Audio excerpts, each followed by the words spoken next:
a photographer trying to take a picture, and the fact that the moment he takes the picture, everybody disperses. So the point in time when he took that picture is recorded on his camera already, and despite the fact that people have already changed their positions or they've dispersed, that picture remains. So that's what Snap cross-sectional study designs are all about. I'm trying to. All right. Okay. All right. I think we're good to go. Yeah. So, for example, prevalence of burnout among medical students in the University of Lagos. So, out of 100 final year medical students in the University of Lagos, how many of them are experiencing burnout in April? So, that's an example of a cross-sectional study design research question. They are just trying to get data from a population at a given point in time. So this point in time here is April 2025. Let's quickly move on to cohort study design. This is another type of observational study design that follows a group. So when you hear cohorts, just think of a group of people that share similar characteristics. So if you look at people that smoke cigarettes, for instance, that's a cohort of smokers.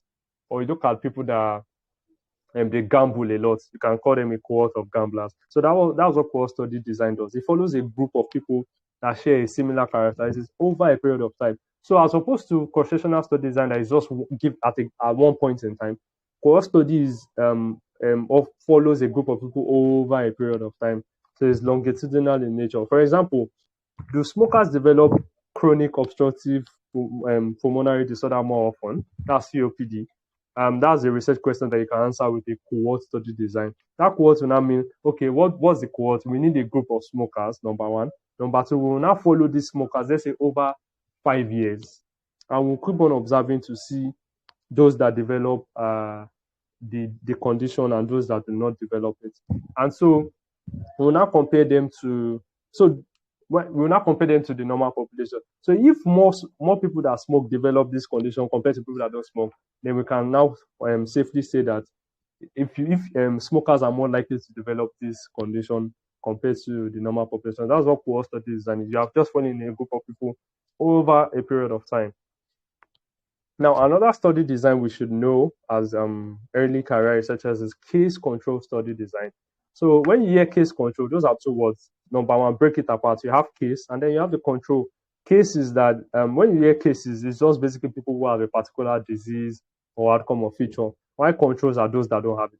So an example is, let's say, asthmatic patients. So case control study designs would be, the cases in that situation would be people that have asthma, while the control would be people that don't have asthma. So that's also what case control is. So cases have it, controls don't have it. So the study design compares both groups to identify factors that led to disease and outcome. Another example is tuberculosis. So people with tuberculosis will be the cases, and controls are people without TB.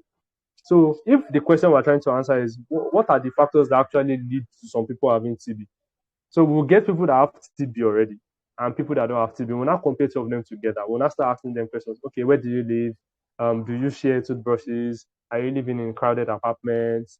Have you been living with somebody that coughs often? So we'll ask all those questions from those with the TB, and we'll ask questions from those without TB. And that's how we'll be able to determine the factors that lead to tuberculosis, because we'll now start noticing a pattern that people with tuberculosis often, maybe they live in crowded area more, or they tend to be living amongst with somebody that's been having chronic cough for a long time and all that. And people without TB, they live in neater environments, they live in less congested places. So that's what case control study is. You are trying to compare people who already have a condition and people who don't, to see what those people who have the condition are exposed to that led to them having that disease that they have.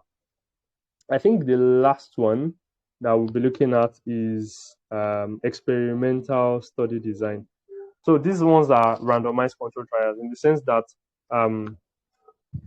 they are in the sense that they're used to test relationship between cause and effect, and they're usually used most times in when you are trying to introduce a new drug to cure certain ailments. So, for instance, if you are trying to introduce, let's say, drug Y for patients with hypertension, and then you want to compare it to placebo. Placebo is like a drug that doesn't really do anything. It's like a starch pill. that doesn't really do anything. So you want to be sure that the new drug that you're administering to people is actually what is causing the lowered blood pressure and not something else. So you have some group of patients, you randomly select some group of patients that have hypertension and you administer that drug right to them. And then you have another group of patients that you randomly select as well, and then you give them the placebo. So those one like that are like the control group. So the people that you give drug, well, if you notice that their blood pressure gets lowered, and those that you give placebo, maybe it stays the same, then you can be sure that the fact that their blood pressure and those people who had a lower blood pressure was because of that drug you gave. So that's cause and effect. That means we are sure that the effect you're observing, which is the reduced blood pressure, is as a result of the drug and not something else. So that's what randomized control trial, and they're usually like quite expensive to conduct. So let's quickly move on to the research process. So when you want to conduct research, I want also all to always remember the 6 research steps. We use the PICORM acronym, PICORM. So the very first thing you do in research is problem. What's the problem you're trying to solve? What gap are you trying to fill? That's number 1.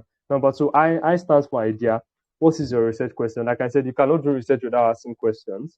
Number 3, context. What have other people already found? Because if you're asking questions and people have already found answers to the question you're asking, there's no point finding the answers again. So you have to be able to understand what other people have done regarding your question to be sure that you're not just duplicating effort.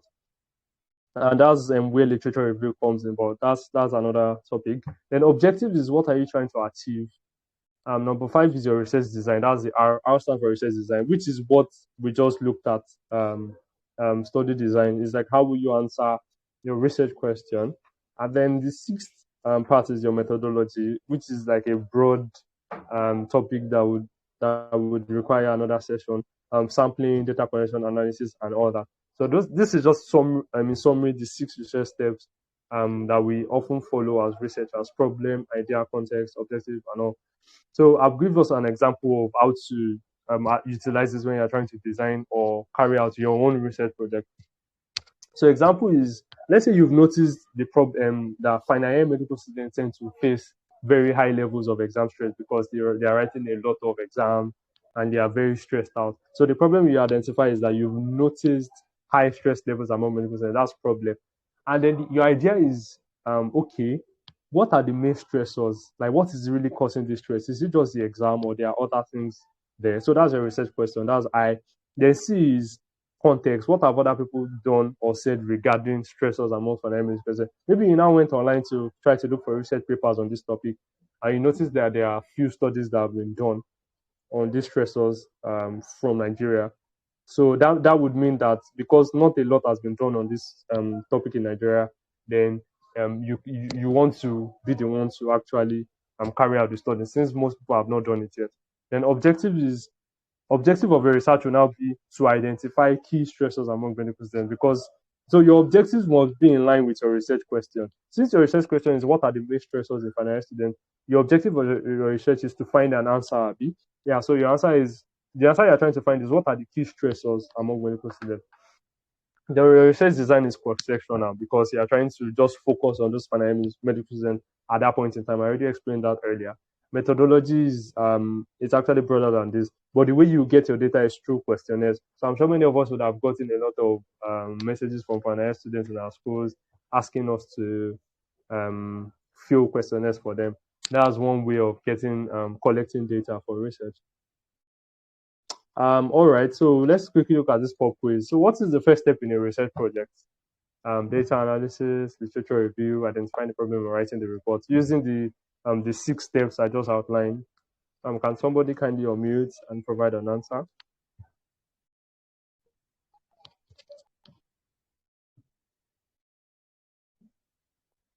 Identifying the problem. All right, yeah. May I know your name? I don't know who spoke. Ragnar. All right, thank you so much. I think this is the second time you're providing a correct response. So a round of applause for Ragnar for that very brilliant response. So yeah, the first step anytime you want to do a research project, you have to identify your problem. That's the P. Then you move on to the idea, which is the question you're trying to answer, your context and all that. So let's just remember these steps. It will help to guide us in our research endeavors. All right, so we're moving to the last part of the first presentation, which is as an like as somebody who is new to research, how do you get started? Number one is you can start with case reports or literature reviews. So that those are like simple research projects that you can work on. Literature reviews, you just search a bunch of literature on a particular topic and then you write a summary on what you find and then the research gaps. The second is that you should volunteer for ongoing research project. You can ask around in your school that please, which research project are ongoing? How can I join? I can help you collect data. So try to volunteer for research project. Number three, join organizations like NIMSA, SCORI, NIMSA, SCOCB, FAMSA, SPOMA, CRE, research organizations, even surgery in Unilab. Those are organizations that would really help you grow as a researcher. You can find mentors as well, like your doctors in your school, seniors, professors. That's another way to get started as somebody who is interested in research. And the last thing I would say is you should try to read research papers to young children. What places you can get research papers are Google Scholar and PubMed.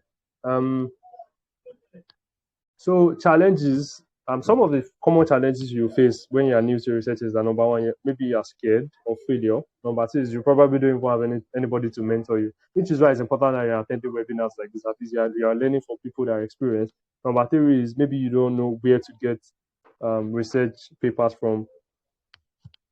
So the ways you can surmount these challenges is that number one, start small. You don't have to start big you don't have to start with randomized control trials or those big ones for studies. You can start with just cross-sectional studies, like I said. Offer to assist with data collection. You can write a narrative review. Some of these terms, I know you might be hearing it for the first time, but you learn about it as time goes on. Number two, you should try to form teams with other classmates or colleagues that share similar interests with you. So work on research. You can just say, okay, I'm interested in cervical cancer. Let us work on the cervical cancer project. You can form a team with your guys. You should join research boot camps, just like this one you're having. This National Capacity Building Academy Research Module. And you can also use free tools online, like Zotero or Mendeley for reference. And I'm going to talk about that in our next presentation. And Google Scholar for literature search. So in conclusion, let your curiosity lead you. To be a good researcher, you have to be very curious. You don't have to be perfect to start.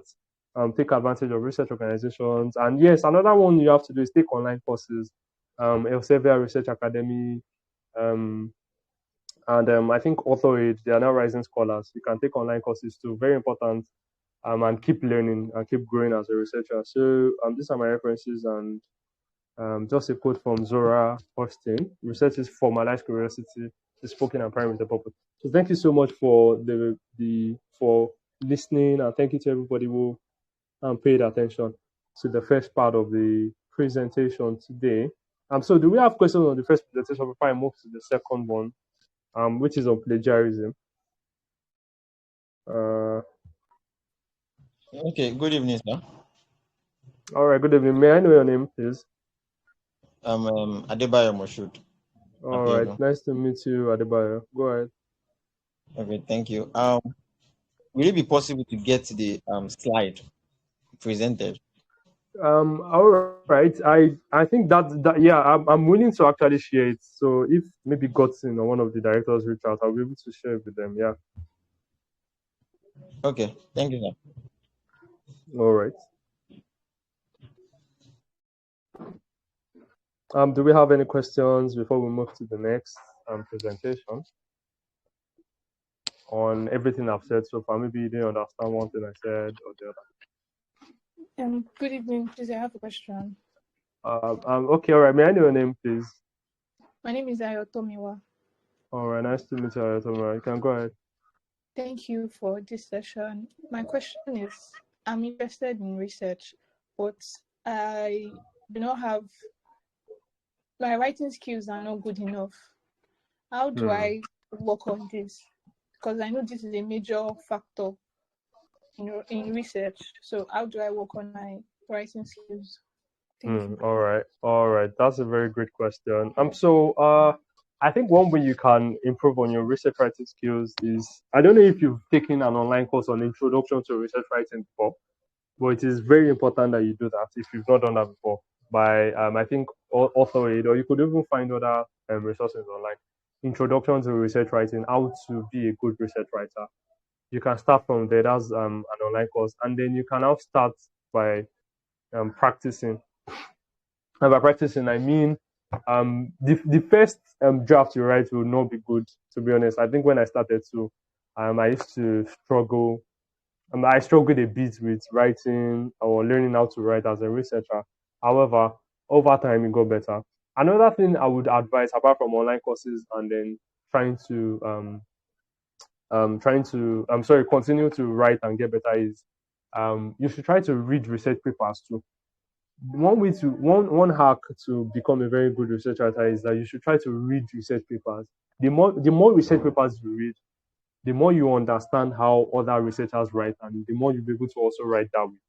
So if you are not reading enough research paper, you'll find it very hard to write. So instead of focusing on just writing, focus on reading and reading and reading. Before you know it, you start understanding how papers generally tend to be written, and you'll be able to write it that way too. So please try as much as possible to keep on reading research papers or research articles online, and then try to replicate that in your writing. So take online courses, try to write more, and then most importantly, try to read research papers often. You'll get better with time. Maybe not immediately, but over time, yeah.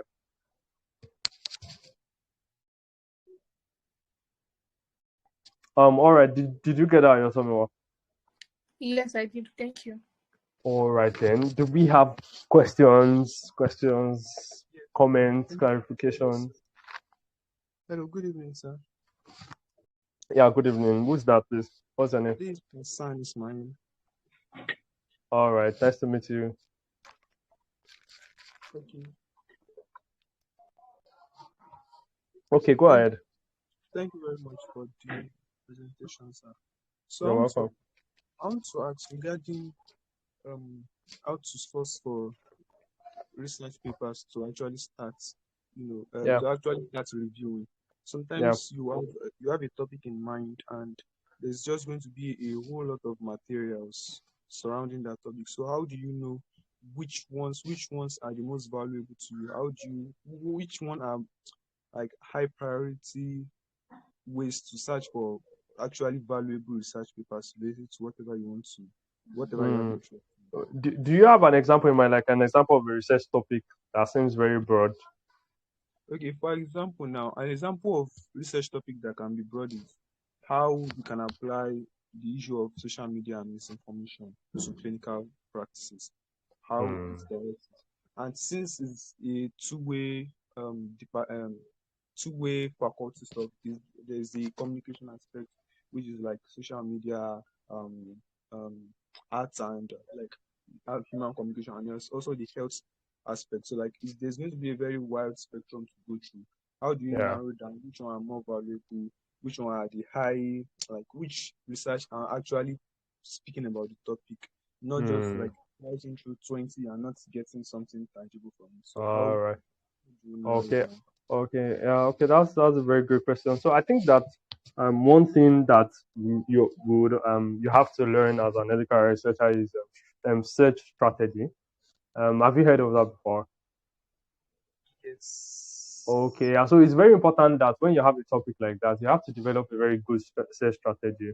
You might need to take an online course or watch a video on that. So by search strategy, I mean the fact that you're there are millions of people out there, and you can obviously not read everything on your topic, means that you need to develop a search strategy that is in alignment with what you're trying to achieve in your own research. So when you have that research topic, like the effect of social media misinformation in clinical practice, you need to now define objectives of your research. What are you trying to achieve? That's number one. Once you have your defined research objectives, you also have to define your eligibility criteria. So you must have heard of inclusion and exclusion criteria for papers. So maybe you say papers that do not explicitly mention this, we're not going to include this in our paper. Another exclusion criteria might be maybe papers that do not focus on Nigeria. So another way you can narrow down your topic is you narrow down the geography. You might want to narrow down to just Africa or Nigeria. Do you get? So narrowing down the geography of the geographical scope of your topic is also another way to eliminate a lot of papers from your search. So once you have those exclusion criteria, maybe studies in English original studies. All those things are like your inclusion criteria. So studies that don't meet those ones are the ones you just eliminate. And one way to quickly do that is apart from that, you also have to develop your search terms, like terminology. So one of your search terms will be social media, another one will be misinformation, another search term will be clinical practice. Then you include all those things into Google Scholar. You're going to get a lot of results. But the way you can quickly filter through is you just click on them, you check the abstract, and once you notice it does not fit your inclusion criteria, you quickly move on. Like, do you now see why it's important to have your research objective and your inclusion and exclusion criteria? Yes. Yeah, it makes it very easy to remove papers that are not in line with your study. So narrowing down your topic will really help you narrow down your the amount of papers you have to go through. So if you already know you're focusing on Africa, or maybe you're focusing on sub-Saharan Africa, you can see that you like the scope of papers you have to read is already narrower like that. And then having well-defined objectives, know what you're looking for, will also help you weed out unnecessary studies. So you don't have to go through millions of papers. Once you have those things, you just ignore the ones that don't fit, and you go only for those that fit. So, all right, is that clear? Or Yes, thank you very much. That was yeah, clear. yeah. So you have to put in work into that before even searching for papers. Yeah. Okay, do we have questions, or can I move on to the second topic?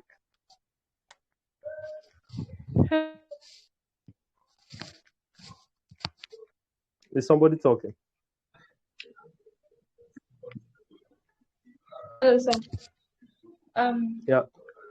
So my question is, if okay, I'm interested in research. How and there are just so many questions cancer, immunotherapy, respiratory disease. How can I arrive at a certain question? How where can I start from? Begin with to interest in a particular topic or question.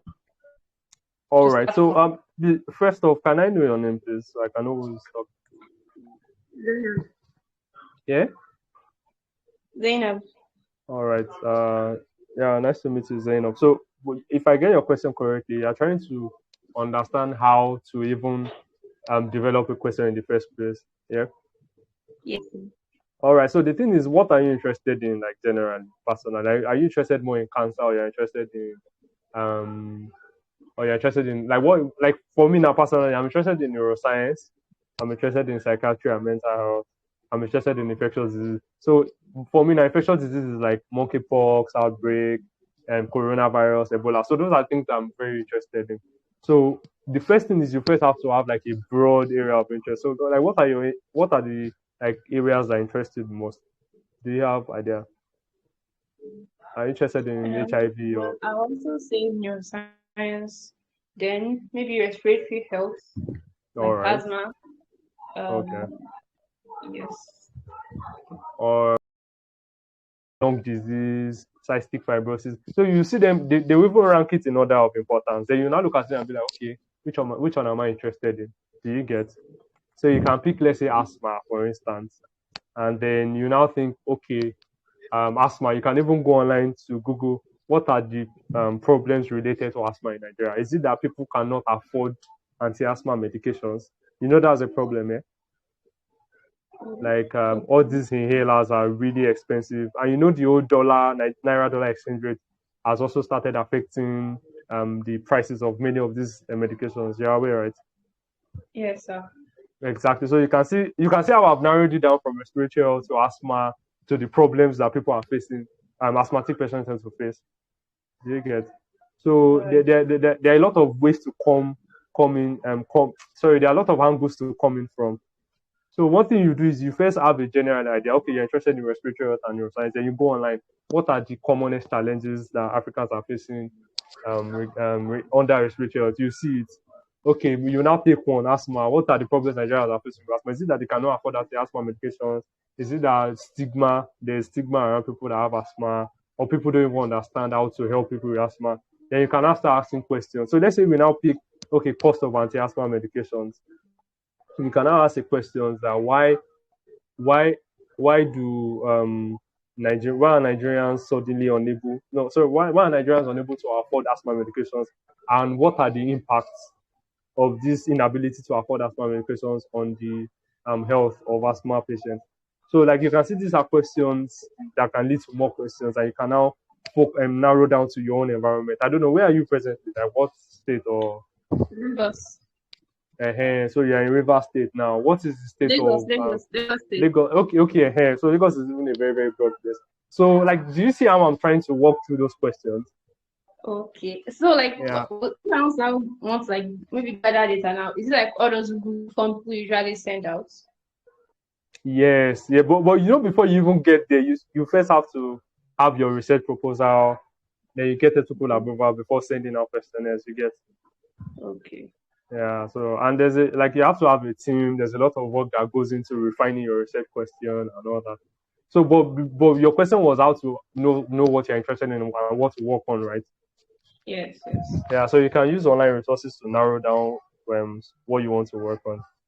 Then from there you can now start thinking of research questions and how to go about fleshing the whole thing out.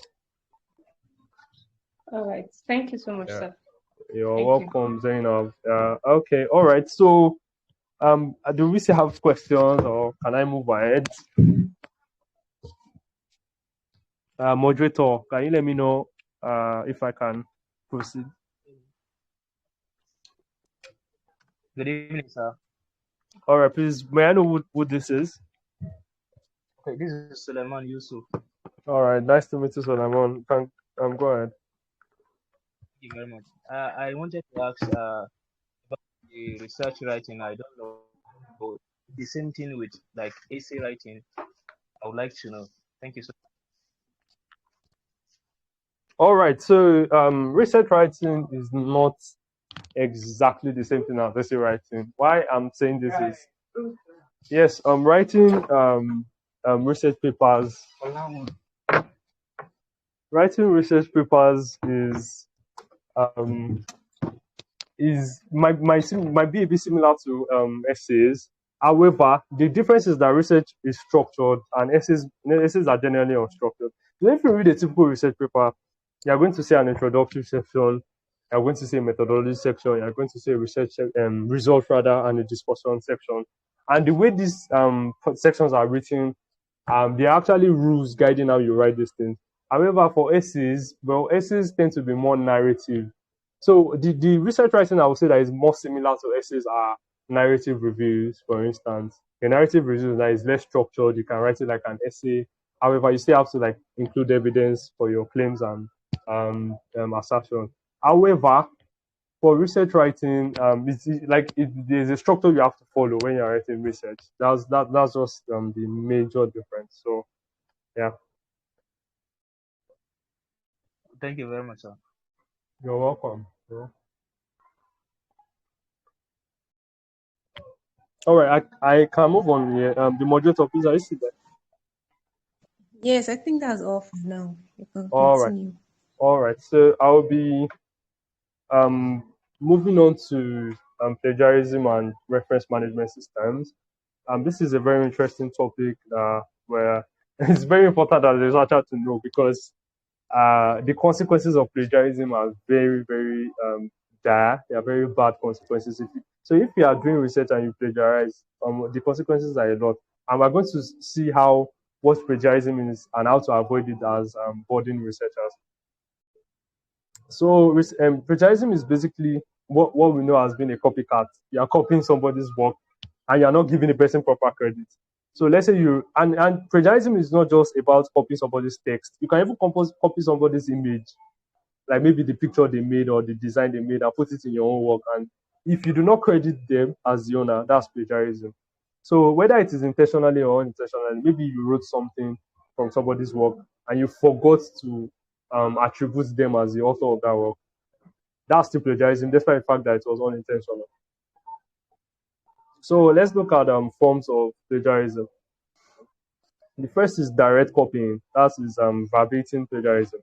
So verbatim plagiarism is where you just directly copy and paste somebody's work into your own work. without citing the person. By citing, I mean without acknowledging them as the author or without adding quotation marks. Then the second type of plagiarism is the paraphrasing type. This is where you read somebody's work and then you now rewrite the ideas in your own word, however, without acknowledging. So we can say that the first one, you are just copying them directly. The second one is you are not copying them directly, you're writing it in your own words, though, but you're still not acknowledging. That's paraphrasing, and it's the commonest type of plagiarism students or researchers tend to commit.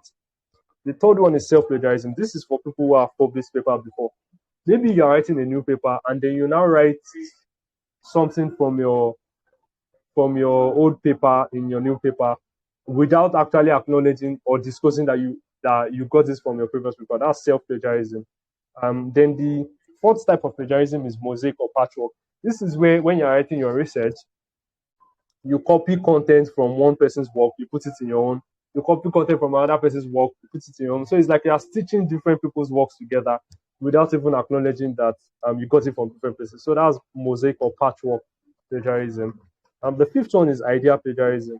It might seem similar to paraphrasing plagiarism, but this one is more about using another person's concepts or theories without attribution. That would mean that, let's say you have a theory of natural selection now by Charles Darwin, and you're trying to explain it in your own work, and you're not acknowledging that it's actually Charles Darwin that came up with that theory. That's idea plagiarism. The global plagiarism is, this one is very bad. It's when you just copy a person's entire work into your own work without even acknowledging them. That means you copy from beginning to the end. You didn't even remove some parts. That's global plagiarism. So we can look at this picture. Global plagiarism, verbatim, paraphrasing, patchwork. I've explained them. So what are the common reasons? Why do people plagiarize? Why is it that when people are writing their research, they copy other people's work without acknowledging them? Number one, people might do that because they do not understand citation rules. So there are rules for citation. There's when to cite and when not to cite. So let's look at this image here. So if you look at the image on your left, it says, should I cite? Is it a quote? Yes, cite. So that means if somebody says something, let's say Shakespeare or Tinubu said something, and you want to write it in your own work that Tinubu said, let the poor breathe.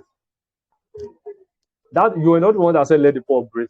So you have to add a quotation mark and include Tinubu as the author of that statement. If you do not do that, that's plagiarism. So if it is a quotation by another person, you have to cite the author of that quote. If you are paraphrasing another person's idea, that means it's not your idea. For those that don't understand what paraphrasing means, it's just taking somebody's idea and writing it in your own word. So you guys are saying the same thing, but you're saying it in different ways. So if you are paraphrasing, it means you are not the one that brought out the idea originally. So you have to cite. If it is another person's idea or theory, like I mentioned earlier, cite. However, the only times when you should not cite as a researcher, I'm embodying it, is that if it is common knowledge, you don't have to cite. Let's say you are saying something like Nigeria is the largest country in Africa, you don't have to cite for that. Or Nigeria has 36 states, or WHO stands for whatever organization, or the universe has solar system has 8 planets. Those are common knowledge, so you don't have to cite. Or if you are the one generating those thoughts yourself and you're not getting it anywhere, you also do not have to cite. So those are like when to cite and when not to cite. Let's quickly move on. So the first is, I already mentioned that people plagiarize because they do not know when to cite and when not to cite. The second reason why people plagiarize is that they do not manage their time well. So let's say they give you 3 weeks to write a part of a research paper, and then you now procrastinated until like the last 2 days. So you are now rushing because research actually takes time. You need to calm down, read papers, digest, write, cite, and all that. But you now have just 2 days to submit your work. You most likely be tempted to copy and paste in your own work without actually rewriting it in your own words because you don't have time. That's another reason why people copy other people's work and don't acknowledge them. Number 3 is inadequate note-taking or source tracking during research. So when you're reading research papers and you've got an idea that you like to put in your work, you need to take notes. Just quickly jot that idea down and write the paper where you got the idea from, so that when you're writing it in your own work, you'll be able to remember, okay, this is where I got this from. But if you don't take notes, you would have forgotten where you got the idea from, and that would mean that you won't acknowledge the proper source, and that's plagiarism. So let's quickly look at this case scenario. So while working on a research project, you read a paper and you found a useful idea. You then paraphrase it in your word, but then you failed to include an in-text citation or reference because you assumed A, paraphrasing does not require citation, or the idea is common knowledge. Now, this is a mistake, as we'll see in the next slide. Even though you did not copy the person's text word for word, you've still committed plagiarism by not acknowledging the original author. So how to avoid this? Always remember that when you're in doubt, to like, should I cite, should I not cite? Always cite the source. Then use reference management tools, which I'll talk about soon, and learn the basics of citation styles. Now, why does avoiding plagiarism matter? What are the consequences? I said that if you plagiarize as a researcher, that's a very, very bad thing to do. The first is that ethical consequences. People won't trust you because they just assume you're a copycat. You're just saying what somebody else has said already. So there's nothing original about you. And so you want to avoid that. The second thing is academic consequences. If you submit a paper to a journal for publication and they notice that you plagiarized, they are going to reject or retract your paper. And one thing is, as a researcher, it is very bad to have papers retracted, because most times, even scholarship boards, let's say you want to do masters or PhD abroad, once they notice that you've had papers retracted in the past, they most likely will not want to admit you into their program because it shows that you're somebody that does not adhere to basic citation rules and all. You're going to lose credibility and they might even expel you. There are several instances of students abroad who submitted research that was plagiarized and they noticed it and they expelled them altogether. So it's like a crime, yeah, academic crime. Let's quickly look at this case of Sampin, a researcher from Russia. So Sampin is a researcher that wrote a paper that some researchers from Russia copied. They copied the images they actually designed and they passed it off as their own.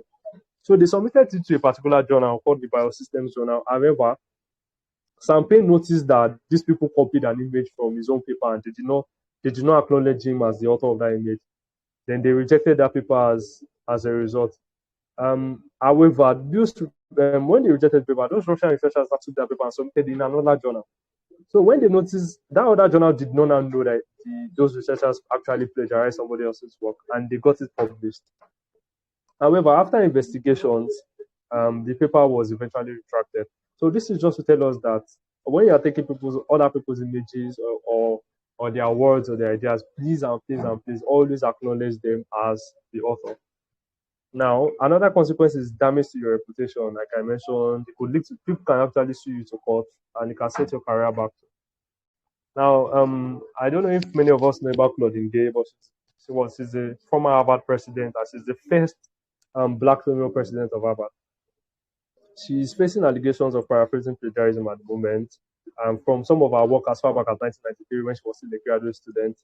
So they noticed that some of her research work actually were plagiarized, and she used ideas that were not her own, but she did not cite the authors of those original ideas.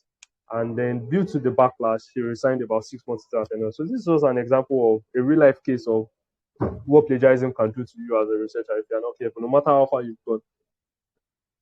So how to avoid plagiarism? I'll be going in detail into these 4 points. So the first is that you have to ensure that you cite properly, that you adhere to proper citation practices. So the first is in-text citation references. Like I mentioned earlier, always credit the original author when you are paraphrasing, when you are referencing their work, or when you are quoting. Include in-text citations. By in-text citation, I don't know if you are reading research papers, you would have noticed that you might see all these something et al. Or Adebayo, 2023 in brackets. Those are those are in-text citations next to the sentence that is gotten from that paper. And you must also always have a complete reference list at the end of your document. So there are actually different citation styles, and like the more you go, the farther you go in research, the more you understand the citation style.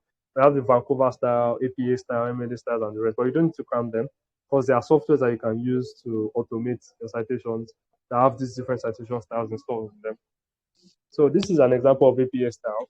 The style is the last name of the author and comma the year in brackets. So we can see in this image here, Alexander, 2018. That's how you cite. And then you can see the reference list. This is also how it looks. So these are important when you're writing your research work to understand the difference between styles. This is APA style, and then this is MLA style. MLA style has the author page, and number. So MUA 689, if you can look at the arrow on the upper right corner. So that's how you cite MLA style for papers. But the common ones that I usually use is APA and Vancouver. Yeah, you get to find that out later. So let's move on to the next. So number 2, you need to learn how to paraphrase effectively. Some of us might just be hearing of paraphrasing for the first time today, but it essentially means rewriting ideas in your own words.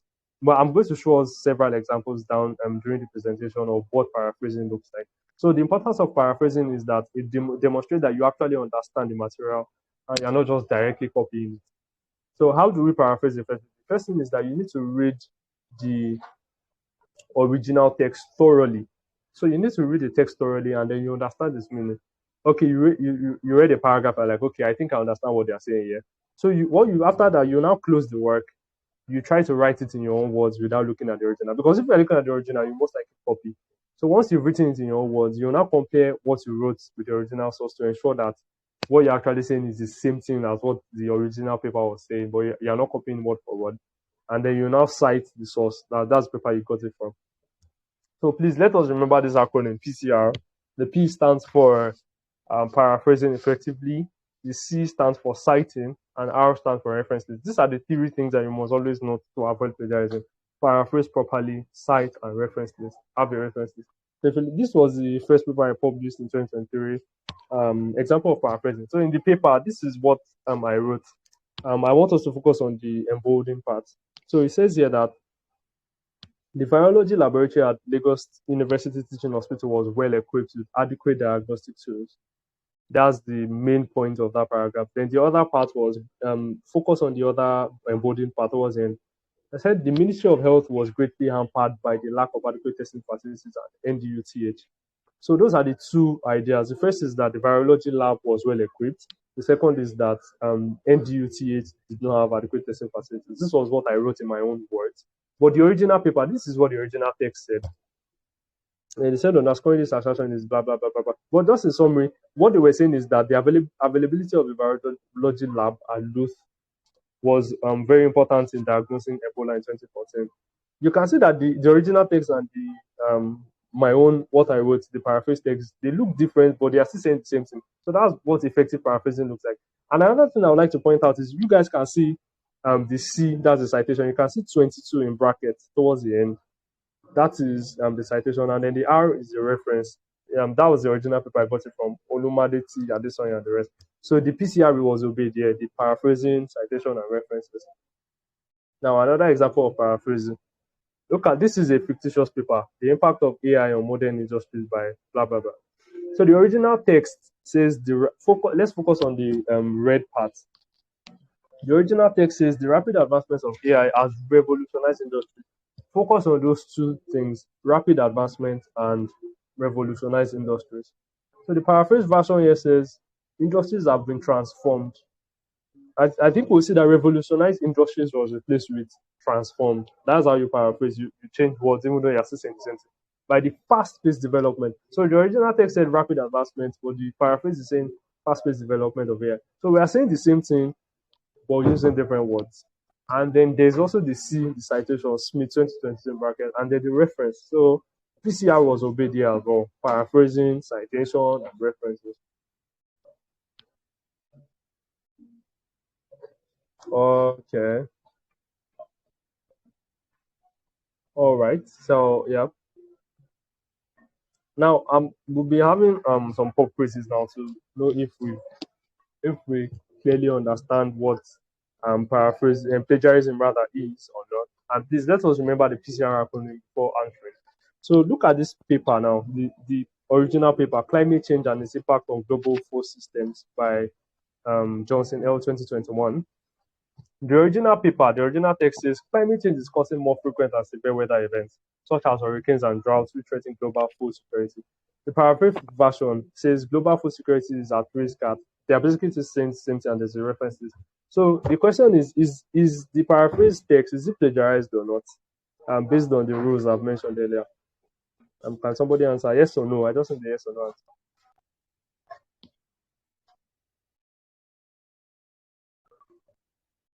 Yes. Please, who's talking? Hassan is my name. Hassan. Did I get that correctly? Hassan, Yes, sir. All right, let's meet Hassan. So why do you think the paraphrase text is plagiarized? The major key here is that there is frequent and severe weather events and is threatening global food security. So in the paraphrase version, there is still global food security is at risk. Okay, they changed it to threaten, and the other parts they still included frequency of extreme weather events with hurricanes and droughts. There's no major difference in the choice of words used. It's very, very similar. All right, I think that is a good observation, but you're missing out something else apart from paraphrase. Is there somebody else has noticed?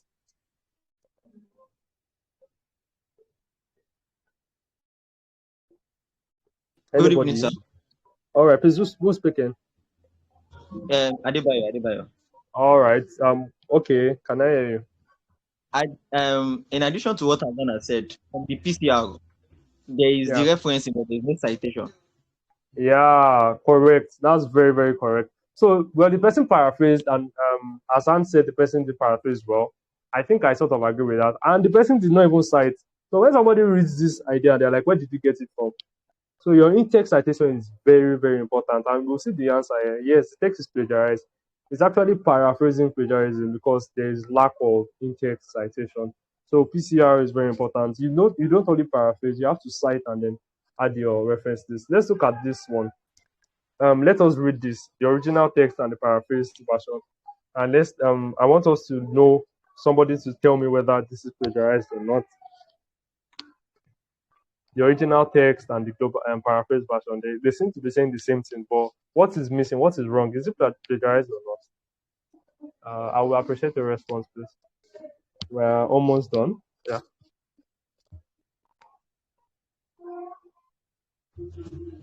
Okay, sir. All right. Who's that, please? Still Adebayo. All right. So, what do you think? What's the answer? According to what he's still plagiarized, yes. Okay, why? It's more or less like the opposite of the first one. This time around, there is citation, but there is no referencing. Yeah, that is very true. I just hope everybody else is following me. And Adebayo is actually spot on. There is actually no reference list. So if you are writing a paper and you wrote this and you actually cited, but where is the reference list? So if you look at the answer, yes, the text is plagiarized. There is no reference list. So for you to avoid plagiarism, always paraphrase, add your in-text citation, and then put your reference list there. So those three things have to be in place. Okay, I think this is going to be the last poll for this section before we move on to... Yeah, all right. So can someone tell me if this is plagiarized or not? This one is quite tricky, but I would appreciate if somebody else, apart from Adebayo, gives a response, please.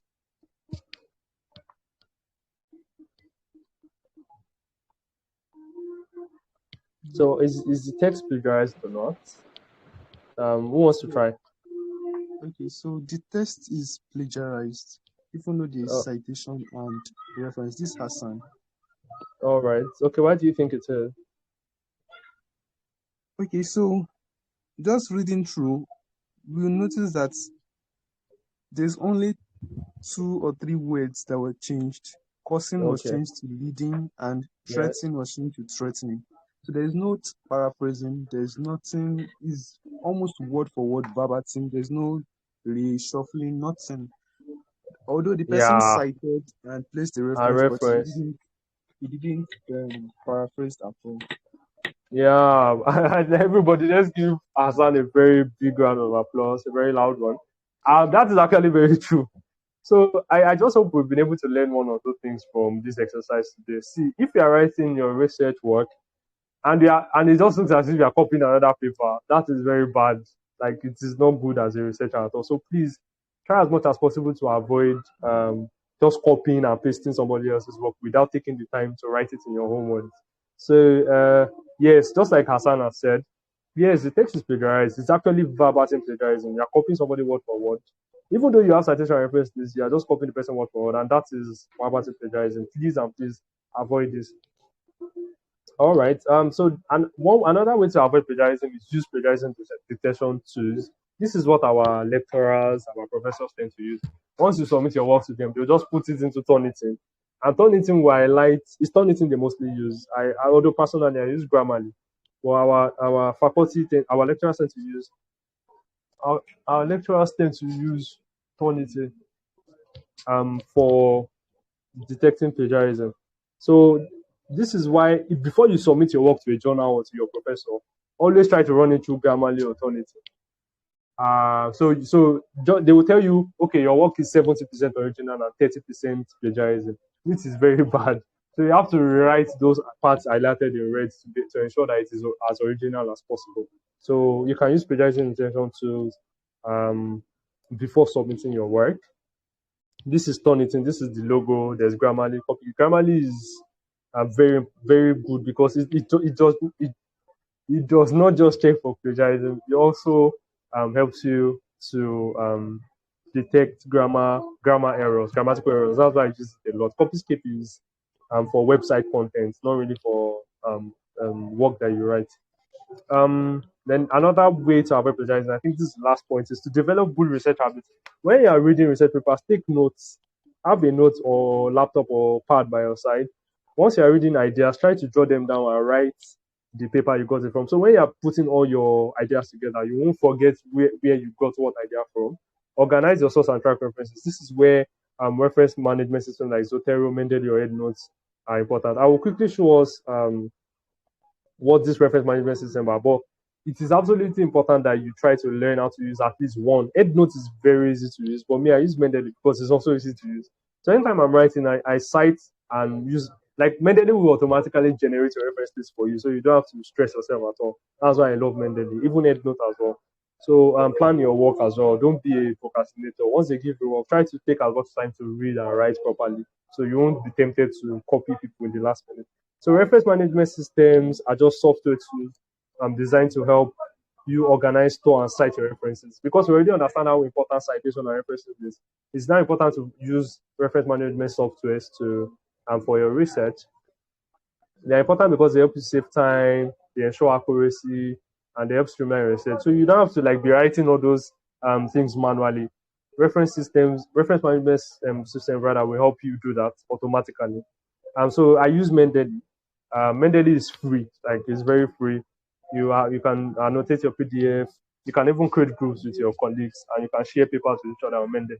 Zotero is very, very easy. Zotero is for beginners. So I would if you are just starting out, you can try Zotero. Zotero is very nice, very easy to use. Just watch a YouTube video. I think I'll provide links. So this is what Zotero looks like. This is what Mendeley looks like on the left and right.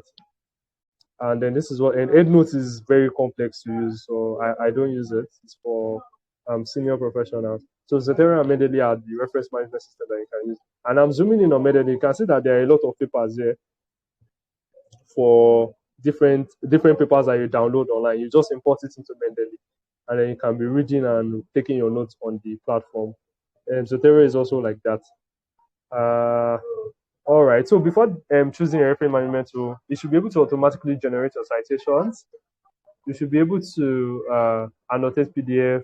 You should be able to sync your files with cloud, such that even when you log into another device, your papers are still there. You don't have to be moving your papers from phone to phone. So that's what cloud syncing is all about. And you should be able to collaborate. Mendeley is very, very good for collaboration.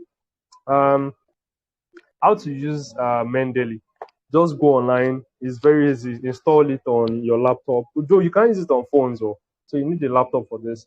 So install Mendeley on your laptop. Once you've gotten your papers, you can import it into Mendeley. It's very easy to do. So all these things I would have loved to demonstrate it, but my laptop is down at the moment. But what will help you is these two videos here. If you want to use Zotero, watch this video here. Just search for Stephen Bradburn, how to use Zotero, a complete beginner's guide. Or if you want to use Mendeley, the same person. This is the video this is the only video you need to watch to understand how to use Mendeley when you're writing your research. And you'll be free of plagiarism and citation and referencing being missing as long as you use these tools very well. So that's what I use, and that's what most of us researchers use. I just hope I've been able to explain to us today that plagiarism is unethical and avoidable with proper paraphrasing, citation, and reference to this generation. And in order to make your work easier and avoid plagiarism, ensure that you use reference management systems for your research. Though you can do it manually, but it's much harder and tedious. So why not just use something that is easy to use? Thank you so much, everybody. This has brought us to the end of today's presentation and today's session. I would now be taking questions, comments, clarifications from everybody before I take my leave. Yeah, moderator, handing over to you. Thank you so much.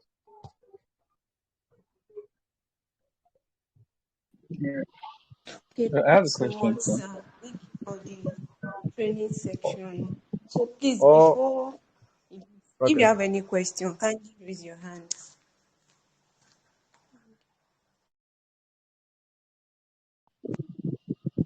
Yeah, I have a question. That's okay. Continue. You can go ahead. Go ahead. All right. Okay. So, the first question that I have is when it comes to like taking notes, like basic, maybe like as you were presenting now, like taking notes.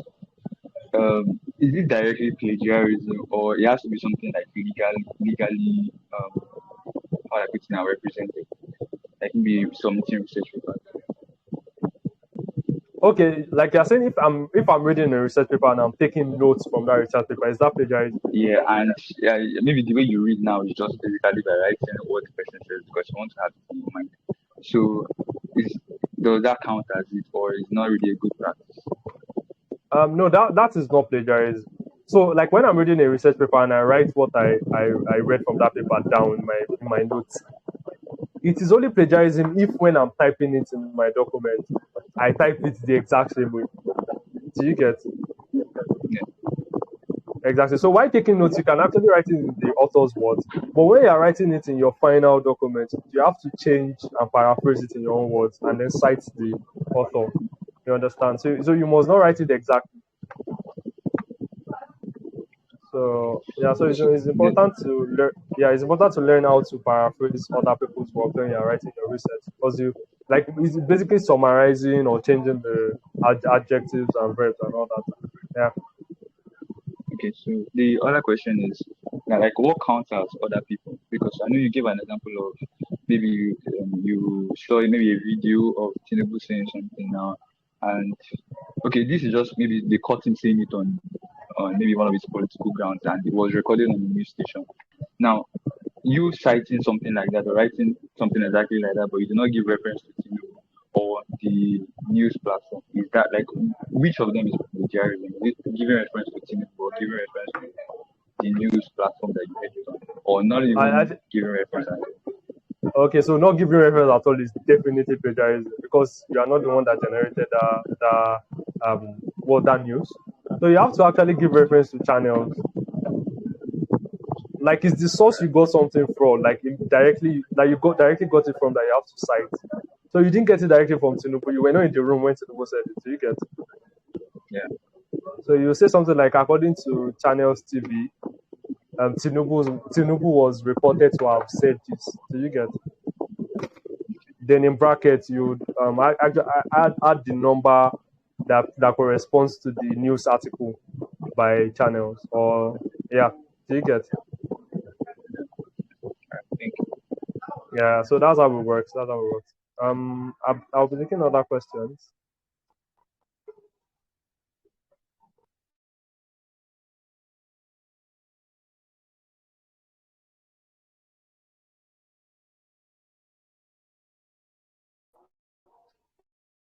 All right, thank you very much, sir, for the insightful presentation. Okay, my question is, if we want to write our research, are we supposed to go to maybe, as you said earlier, you made mention of something like Google Scholar. So are we supposed to be going to all those particular sites that has some articles, or we can just ask our question directly on the Google, and once things pop up, we'll just begin to like start writing whether they are from the Google Scholar or some other reputable journals like that. I don't know. I would like to know. Sir. Thank you very much. Okay, all right. So I think I understand your question. So if you want to start writing, the best places to get research papers from are verified databases. So you have PubMed rather, PubMed, Google Scholar, African Journal Online, and there's Embase, and I think there's Semantic Scholar. So I've mentioned about 4 or 5 of that. Like those are the places you should be going to search for papers. So let's say you're writing a paper um, on breast cancer.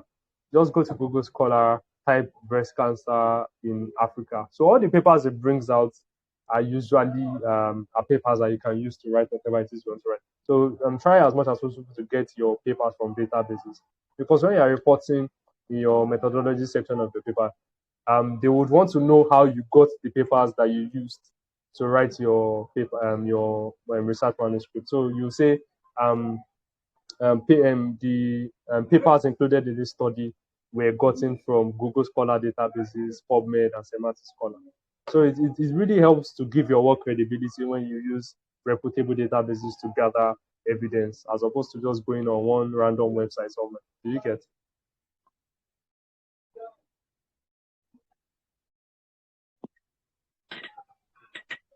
Hello, sir. So, good evening. My question is, you mentioned in your first presentation that one of the ways to become better at research is actually just going through a lot of research papers and then Yeah, writing a form of review on them. yeah. So I want to ask if that counts, it's that itself, like whatever review you write, what can you categorize that? Does it categorize as your own, like a journal summary, or what will you categorize it as? And are there like research paper that actually do something like that, whereby they will actually just go through research papers regarding a particular topic, then find out the deficiency, and then address it without carrying a particular new maybe data study or something like that? How Yeah. do you categorize that kind of All reviews? right, all right. That's a very brilliant question. It's actually those kind of studies, they are called secondary studies. So you have primary studies. Primary studies are where you are the one generating data. You are sharing questionnaires. You're having interviews with people. However, for secondary study, I've done like a number of secondary studies. You don't have to share questionnaire or anything. You just go to databases. You have your research topic and research question that you're trying to answer. Let's say breast cancer amongst um, women in Africa.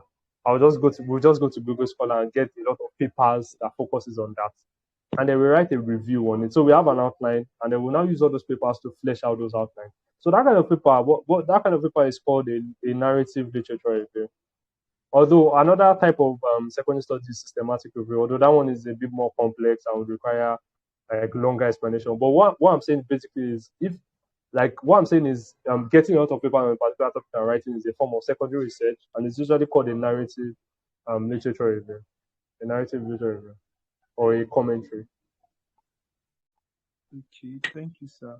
My Yeah. second So question is regarding you mentioned something earlier that sometimes when you want to write a research and you want to confirm if it is related to your topic, you can simply yeah, go through the abstract, then you look for particular keywords. Then yeah. if it doesn't match what you Try, trying to have write as about. as your criteria, then you skip it. So what's like the criteria for writing a good abstract? That's like the first part of the question.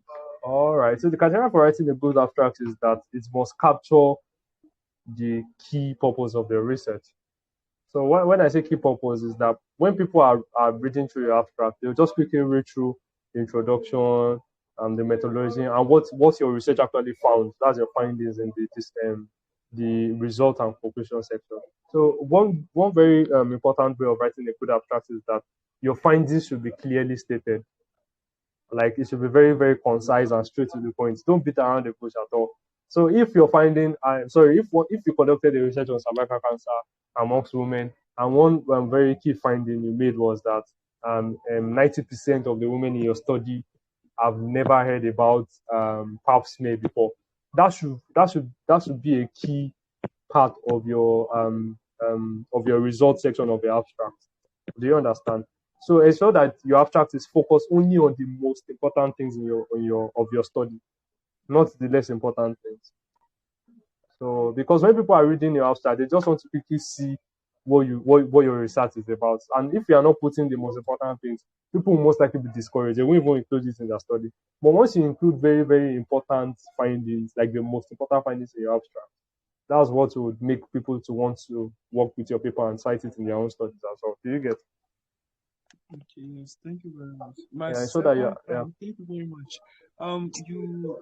So does that mean that the abstract will have to be like one of the last things you have to write? Yes, exactly. The abstract is usually the last thing you write. After you've written the complete paper, it's like you're summarizing the introduction, summarizing the method, summarizing the most important result, and just writing a very short but important conclusion. So the abstract is usually the last. Okay, all right, thank you very much, sir. You're welcome. Okay. Good evening. Yeah, Samantha, good evening. Yeah, so question. There are certain times you have to present a research journal in a conference. So Yeah. is there a particular difference between a research journal you present in a conference and the ones you share to the public like online or something like that? All right. So when you say research, I think you mean abstract, Abi. Present an abstract. Yes.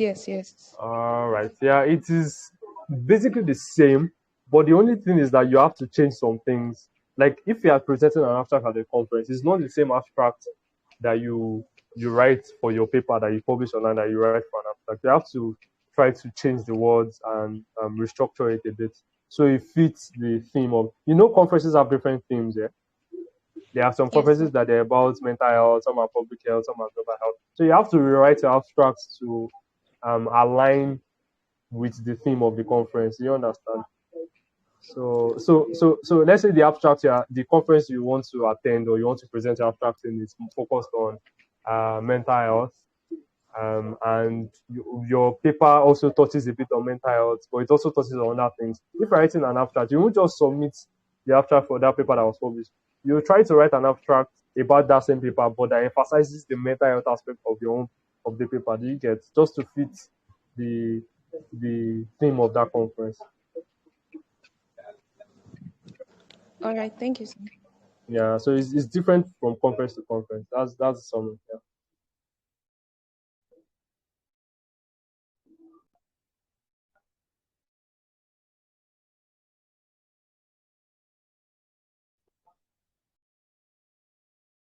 All right, moderator, are we good?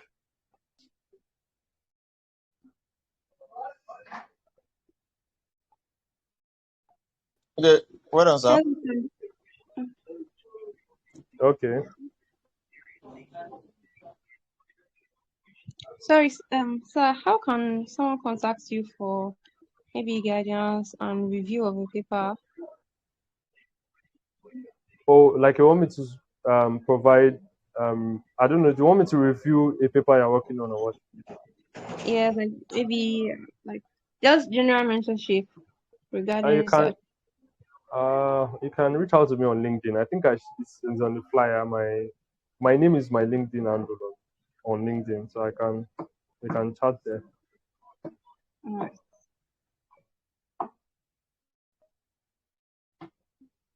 Adebayo, you were saying something.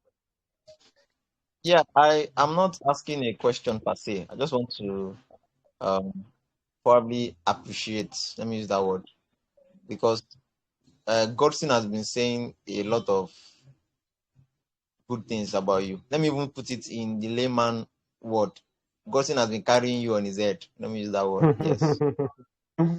Godson is a good guy. He's a good guy. We worked Yeah. together in NIMSA on a project in NIMSA recently. Yeah. Yes, he said so. He said so. He's actually my programs coordinator too now. So I'm the director for the Standing Committee on Research Exchange currently. Oh yeah, that's nice. You guys are really doing well. Yeah, so it is a wonderful experience I just had with you speaking. So I want to say a very big thank you for honoring the invite and dishing out this wonderful teachings. Thank you very much. All right. Thank you so much, Adebayo, and everybody. I particularly really love the engagement from people. I like the enthusiasm and fact that people are eager to learn. And you guys are going to go very far, honestly. The thing is, research is a lot of your progress as a researcher depends on your personal investment. Nobody's going to really help you a lot. Like you have to demonstrate that you're really interested. And once you demonstrate that eagerness to want to do it, you would most likely meet people that will want to assist you, and then from one project to the next, and you just keep on getting better. So it's dependent on your own personal determination. Yeah, just keep on learning. If you don't understand something, go online, search. How do I search for people on Google Scholar? A lot of things are online. You can even ask ChatGPT on what is the literature review. How do I start? How can you write an outline for this topic? Get information directly from AI. So they will most likely just reject your paper altogether. So what I would advise is that you should not be writing research papers with information that you're getting directly from AI. You should always ensure that you're getting it from a published paper. That's what I would advise that you do. Since you can only use AI for ethically, you can use AI to edit your work. You can use AI to correct grammatical errors. You can brainstorm research ideas with AI. But as regards writing your research paper with AI, that means getting information solely from AI. That is not advisable. Yeah. Okay. According, Thank you. as regards the question, maybe just ask now. If a particular question is asked, like we asked AI a particular question, and the AI has given the response. Is there a way that we can ask the AI to provide the source, and the AI should provide the source? Can the source work for that referencing, or it will still be rejected or Yeah, something? if AI provides the source, you have to click on the source to go and read the source yourself. Because sometimes AI lies, it hallucinates. It will tell you this is the source. When you now read the source, you notice that what AI is saying is not even in the source. So that looks like you're manufacturing things. And that's very bad for your work. Do you get? So you Yes, can yes. actually ask AI to provide the source. It's now on you to now go and read the source. Then you will now write it in your own word from that source and then reference. Not just write what AI gave you directly and just put the source without checking. Because they will find out once they are reviewing your work in the peer review process. So always do the work to check the source, read it. Okay, if it makes sense and it aligns with what AI says, you'll now write it in your own way. So that's what many people, that's the mistake a lot of researchers make. They'll just take something from AI and just plaster the reference. When you now check the reference, you'll now notice there's nothing related to what you are writing in that paper that you're referencing. So they will know you didn't do a good job at all. So always cross-check every single paper that you are citing in your work and ensure that it is in alignment with the points you are making. Okay, thank you very much. And I want to make a request. All right, what is that? Okay, please, I will talk to Godson in getting your WhatsApp contacts if that's okay with you. No problem at all. That's totally fine. I should be able to send the slides with him so you can share. Yes. I asked him. Oh, I asked him to reach out and get his slide too. all right. I actually have to go now. So, Thank you very much. all right then. Well done at the Bio Royalty and everybody. Wishing us a very peaceful night rest and have a very enjoyable career, research career ahead. Yeah. Bye, everyone. Okay, thank you so much. Bye, sir. Thank you, sir. We really appreciate the section. Thank you, everyone, for joining. Thank you for being